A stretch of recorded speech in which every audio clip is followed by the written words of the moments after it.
Mike, I am super excited to talk about the dwarf planet Pluto with you this week. Yeah, Pluto, I feel sad about Pluto. Like, I really think that it should be a planet. Like, it makes me sad. But this conversation, Stephen, it doesn't matter because we're not actually talking about that Pluto today. We're talking about a different Pluto. Oh, that's a little disappointing, I guess. This week's topic is Project Pluto, a United States government program to develop nuclear-powered engines for use in cruise missiles. That is definitely not an outer solar system body. No, it's not. Nearly was, and we'll get to that. On January 1st, 1957, to ring in the new year, the U.S. Air Force and U.S. Atomic Energy Commission commissioned a study on the feasibility of applying heat from nuclear reactors to ramjet engines. Other than just having a cool name, ramjet engines are sort of weird, so you got to stick with us here as we try our best to explain it. They have a very simple design with basically no moving parts, but the concept of it is kind of weird. Yeah, it's pretty cool. So ramjets cannot move an object from a stop. So you can't start an airplane rolling with a ramjet. They only work after an object is moving. So if you picture a missile in your mind, once it is in flight, thanks to regular rocket motors, so it takes off from the ground or submarine or something, the air velocity going into the front of the missile, into the front of the ramjet, would be high enough to allow the engine to function. Because of the simplicity and the weapon's strength, Project Pluto was dubbed the Flying Crowbar. So I wanted to give our listeners one other way to picture how a ramjet engine works. Okay. You know those like personal fans that you have, like the tiny little fans, and you can press a button and the blades start spinning? Sure. Like if you blow on those, the propeller moves. Exactly. Because it's already receiving the air and then it has its own trajectory. So it's that's how I've pictured the ramjet engine to be like. It's good. Yeah, I think that works. I look forward to getting a lot of feedback from engineers that listen to this show. Now, the fast-moving air that would be flying through the ramjet would be cold. And in this design, a small onboard nuclear reactor would heat the air as it entered the engine, where it would then expand and be expelled out of the engine's nozzle, creating force. I mean, it seems simple enough, except for that whole nuclear reactor bit. Yeah, this is the heart of the Air Force's question. Thanks to this heat source, a missile could stay aloft almost indefinitely. This is how Project Pluto was described in an article from Air and Space magazine in 1990. Pluto's namesake was Roman mythology's ruler of the underworld, seemingly an apt inspiration for a locomotive-sized missile that would travel at near treetop level at 3 times the speed of sound, tossing out hydrogen bombs as it roared overhead. Pluto's designers calculated that its shockwave alone might kill people on the ground, but then there was the problem of fallout. In addition to gamma and neutron radiation from the unshielded reactor, Pluto's nuclear ramjet would spew fission fragments out in its exhaust as it flew by. One enterprising weaponeer had a plan to turn an obvious peacetime liability into a wartime asset. He suggested flying the radioactive rocket back and forth over the Soviet Union after it had dropped its bombs. Holy crap. It's pretty serious stuff. Project Pluto was meant to be a real flying death machine. So it could drop nukes, blast overhead at supersonic speeds at low altitude. They had to avoid radar. It would be almost as loud as the Saturn V rocket, causing widespread damage across the Soviet countryside as it screamed across, raining down radioactive material. I think I summed that up. Yeah. So when you look at all of this, you can see why the Air Force was probably interested in creating this project when it was pitched to them. So let's talk about what went into making it work just after this break. Today's show is brought to you by Squarespace. Enter the offer code UNGENIUS at checkout, and you'll get 10% off your first purchase. Make your next move with Squarespace. They let you easily create the website that you have for that next idea bouncing around in your brain.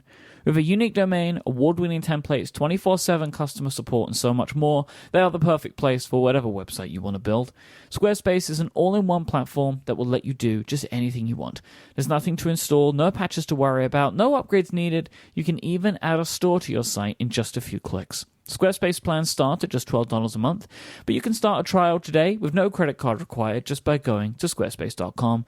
When you decide to sign up, use the offer code UNGENIUS to get 10% off your first purchase and to show your support for this show. Squarespace. Make your next move, make your next website. Work began on Project Pluto, as all cool projects are, out in the desert of Nevada. A complex was built for the program that included 6 miles of roads, building for fabrication, assembly, and testing of components, and 25 miles of piping, which was necessary to store the approximately 1 million pounds of pressurized air to simulate ramjet flight conditions for Pluto. To make this work, researchers would need to advance material science, which is, of course, a very simple thing to do. Since the reactor had to be small and light, they would need to leave behind the lead-lined safety precautions that normally came with radioactive material. Oh no. This custom reactor that they created was dubbed Tori. Pneumatic controls for the reactor in flight had to operate while being radiated at extremely high temperatures. They needed to maintain supersonic speed at low altitude in all kinds of weather, and this meant the reactor had to survive conditions that would melt or disintegrate the metals used in most jet and rocket engines. The reactor's operating temperatures typically reached 2,500 Fahrenheit. Now, at this temperature, most alloys will melt, forcing the use of components like fuel rods to be made of ceramic, developed by a porcelain company called Coors, who are still around today. This project was so complicated, it was deemed that a full-sized ramjet would need to be built to test just the basic concepts at play. Since Tori spewed so much radioactive material when in operation, a fully automated railroad had to be constructed to move the reactor between the 2 miles that separated the static test stand from the massive disassembly building. This is where the hot reactor would be taken apart and examined by remote control. It's actually kind of cool for like the late 50s and early 60s. Yeah, this is really high science, but it had the capacity to be incredibly dangerous. Scientists watched the reactor test on a television in a shed located far, far away from the test stand. I bet. Yeah, this shed, so let me put this in a bit of perspective for you. This shed came equipped with a fallout shelter containing a 2-week supply of food and water. Oh dear. Yeah, so you can see what they considered might actually happen to this thing. On May 14th, 1961, the world's first nuclear ramjet, dubbed Tori 2A, mounted on a flatbed railcar and painted fire engine red, roared to life.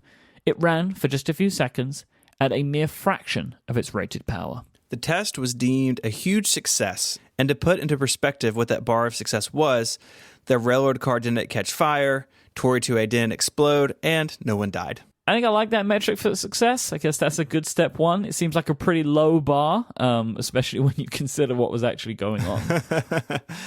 Unfortunately, things went a little downhill after this first test. Tori 2B never made it past the drawing board due to design constraints, and 2C's reactor shattered in initial testing. Whoops. Tori 2C was run again the following week. I guess they just had another reactor handy. Just lying around. Yeah, I mean, why not? Yep. During that test, it ran for 5 minutes at full power, producing 513 megawatts of power and the equivalent of 35,000 pounds of thrust. As a bonus, less radiation escaped than predicted. That's fantastic. Great. Just a little radiation. Yeah, some leaked. It wasn't none, just less than predicted. To celebrate the success, you can't blame these guys for this. The scientists stole a piano, loaded it onto a flatbed truck, and drove into town to find a bar, singing the whole way. The next morning, since I guess they're scientists and researchers, they all took B12 shots to help ease the hangovers. Is this for real? I read it in 2 articles. Oh my word. Why did they steal a piano? They were just excited, man. I guess so. Built a nuclear ramjet. Also, I'm taking ideas for your bachelor party down right now. After the success of 2C, there was talk of a Tori 3, which would be lighter and even more powerful, expected to break Mach 4 while in flight. However, this party was also about to be over. Pentagon officials had thankfully grown increasingly uncomfortable with the monster that they had created. As there was no way to turn off the reactor, if anything went wrong, there was absolutely no way to intervene. During testing, this would have been dealt with, get this, if they would have had a problem during the testing stage, they will have smashed this locomotive-sized aircraft into the ocean at high speeds. This was the way they were going to deal with this. A nuclear locomotive-sized aircraft, mind you. Yes, that adds just a little bit more sauce to this problem. At the same time, intercontinental ballistic missiles, ICBMs, were proving to be more reliable, giving the US another long-range weapon that wasn't like something out of the Book of Revelation. On July 1st, 1964, 7 years and 6 months after it was born, Project Pluto was canceled. The total cost of the project had been $260 million, which is $2 billion with a B in today's dollars. Something happened when we started doing this show, and something that's become increasingly uncomfortable for me is to realize just how many things militaries try and build. Oh, yeah. Like, I'm very uncomfortable about all of the stuff that we're finding out about. We talked about bat bombs and pigeon-guided missiles. What do you think is crazier? Bat bombs, there'll be a link in the show notes to our episode about that. Bat bombs or the flying crowbar? Which one is more terrifying? Oh, the flying crowbar, the ramjet stuff is horrific. It's totally horrific.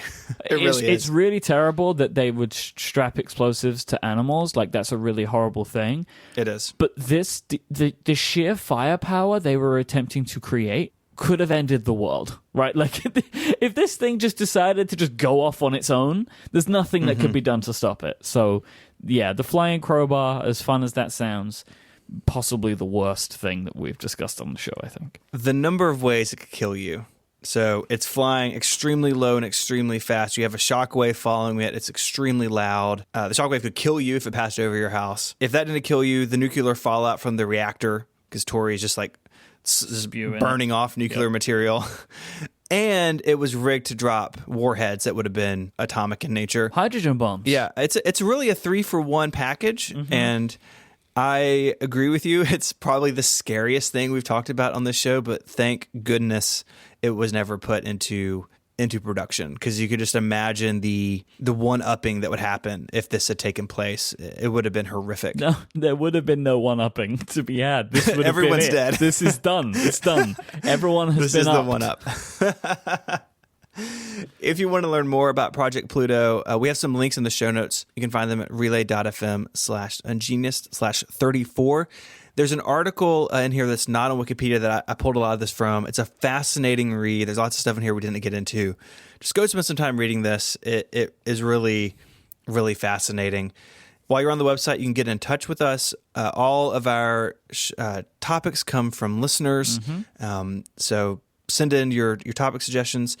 We should mention, too, that you can do that on Twitter. The show is at Ungeniused. Mike is there as IMYKE. You can find me on Twitter as ISMH. And until our next locomotive-sized disaster, Mike, say goodbye. Goodbye. Adios.